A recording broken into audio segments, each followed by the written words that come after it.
Allez-y. Bonjour, Monsieur le Président de séance, Monsieur le Vice-président. J'ai déjà eu l'occasion d'intervenir dans cet hémicycle sur plusieurs sujets qui touchent directement la jeunesse.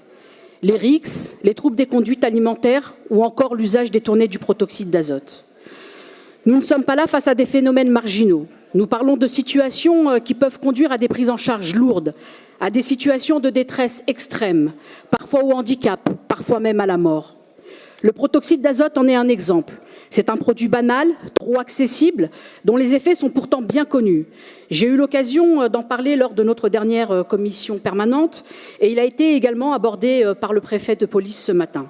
L'amendement que je défends aujourd'hui propose la mise en place d'un plan d'action régional dédié à la prévention de l'usage détourné du protoxyde d'azote.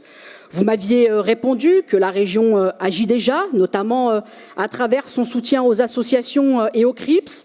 Un guide d'action pour les maires a d'ailleurs aussi été publié en partenariat avec l'ARS et la MIF.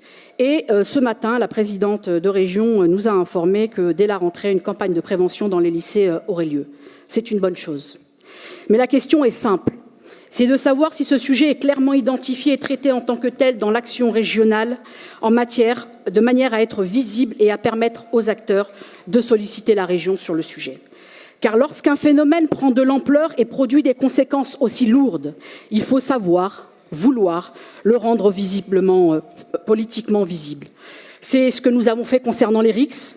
C'est pourquoi nous vous proposons aujourd'hui de franchir un cap en renforçant la prévention dans les lycées, mais aussi dans les grands événements, le soutien aux acteurs de terrain et la coordination des initiatives déjà menées sur notre territoire.